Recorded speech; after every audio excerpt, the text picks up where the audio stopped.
Oi pessoal, sejam bem-vindos ao canal. Hoje eu quero conversar com vocês sobre mais um conto do Machado de Assis. O conto que eu fiz a leitura, para o projeto Lendo Machado de Assis em ordem cronológica, se chama O Caminho de Damasco e foi publicado no ano de 1871 no Jornal das Famílias em novembro. Então, pessoal, este conto vai contar um pouquinho pra gente sobre o encontro que nós precisamos ter conosco mesmo.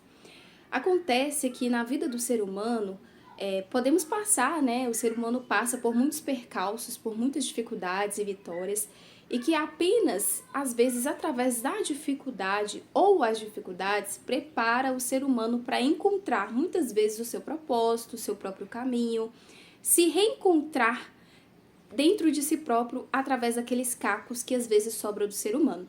Então é aquela da fênix, que renasce lá das cinzas. Então, é sobre isso também que Machado de Assis vai tratar um pouquinho pra gente sobre então esse conto No Caminho de Damasco. O Caminho de Damasco, o Machado de Assis interliga a vida do principal personagem, que ele vai rodear aqui, vai trazer um pouco mais sobre a família do principal personagem, sobre a vida, sobre os sentimentos, as características do principal personagem, com o apóstolo Paulo.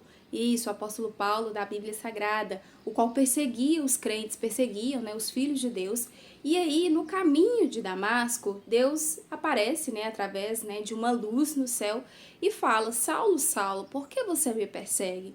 E aí Saulo, ele cai do cavalo, Inclusive, existe a expressão fulano vai cair do cavalo. Ou seja, vai frustrar as expectativas, as suas expectativas não serão cumpridas, visto que vai acontecer alguma coisa que vai interferir naquilo que deseja se fazer. Então, a partir dali, Saulo vai encontrar com outros apóstolos, os quais vão ficar com medo, receosos, de chegar perto do apóstolo Paulo, mas Deus fala para os apóstolos acalmarem, e é sobre isso aqui, então, que Machado de Assis vem trazendo um pouco pra gente, sobre esse comparativo do ser humano cair do cavalo, muitas vezes, do ser humano não encontrar logo de imediato aquilo que se deseja, ele não vai encontrar no caminho em que ele trilha, mas que muitas vezes o cair do cavalo, frustrar das expectativas, vai levar o ser humano para o seu real propósito, para aquilo que vai definir de fato a sua vida. Então vamos então para um pouquinho do enredo que Machado de Assis vai contar aqui um pouco pra gente. Neste conto, então, a gente é levado por Machado de Assis no Rio de Janeiro muito ensolarado, e era um sol escaldante, o qual possuía ali 3 amigos em um grupinho.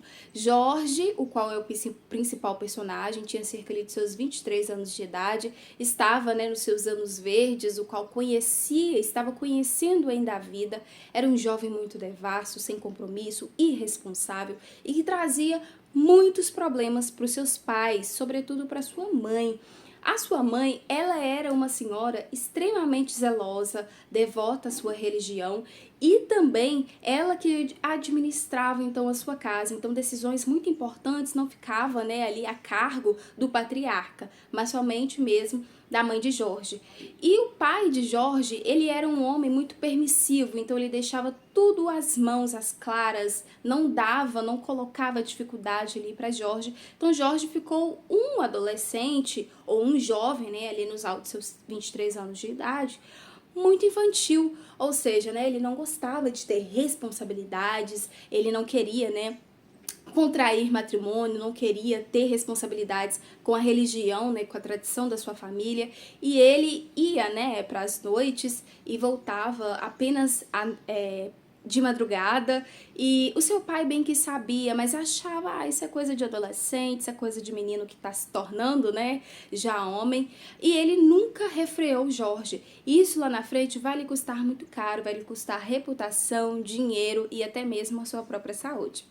E aqui então, o Jorge, ele, naquele sol escaldante do Rio de Janeiro, Jorge avista uma moça muito bonita, muito esbelta, que chama-se Clarinha. Clarinha, ao contrário, ali de Jorge, é uma moça extremamente centrada, uma moça que procura, ali a santidade da vida, do coração, da mente, das palavras, do ouvido, o que ela vê de todos os seus sentidos. E Jorge, acaba batendo o olho ali naquela mocinha e fica ali, né, pensando, né, como que poderia atraí-la para ele.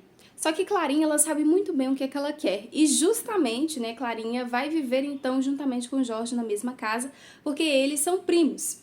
E nisso, então, a família, né, ali de Jorge, eles possuem um médico da família e esse médico da família se apaixona por Clarinha. Clarinha casa, assim, então, com esse médico, que era um homem muito honrado, um homem correto, um homem de respeito, o qual, né, toda a família deu a bênção para que Clarinha casasse, então, com esse médico. E o médico sempre tratou muito bem a Clarinha e eles se amavam bastante.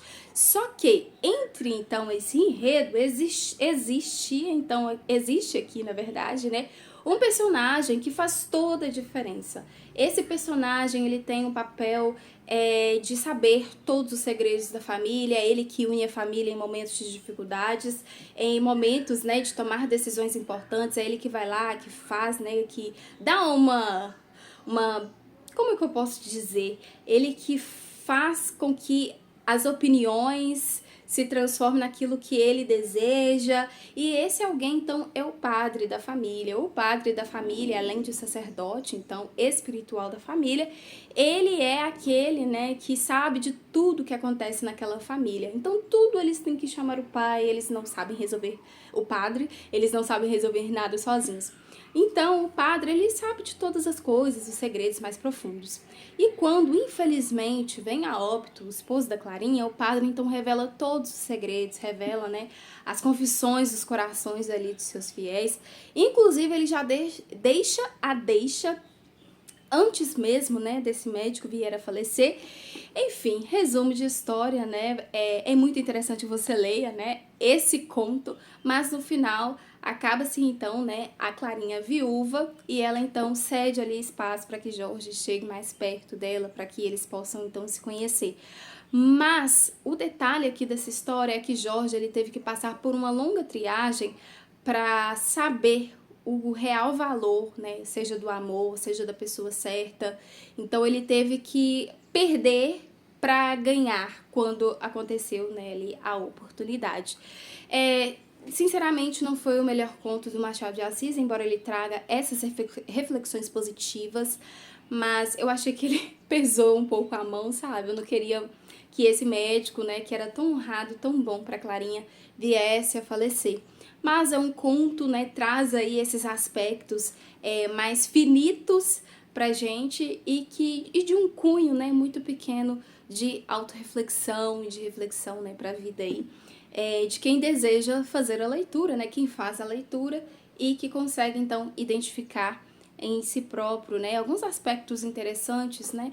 Então, Machado de Assis, né, assim como Shakespeare, eu já ouvi falar que é um escritor que nos lê, é um escritor, né, que faz com que a gente reflete sobre as nossas próprias vidas, sobre a sociedade, sem dizer isso, né, sem falar, sem ser um tratado sociológico, filosófico, mas somente mesmo através da literatura já consegue fazer isso. Então, pessoal, esse foi mais um vídeo, né, aqui, vídeo resenha sobre um dos contos do Machado de Assis. O próximo conto, então, que eu vou fazer a leitura e vou trazer aqui para vocês, chama-se Qual dos Dois? Também publicado no Diário das Famílias, no Jornal das Famílias. E a gente se vê no nosso próximo vídeo, que eu vou falar, então, sobre algum livro.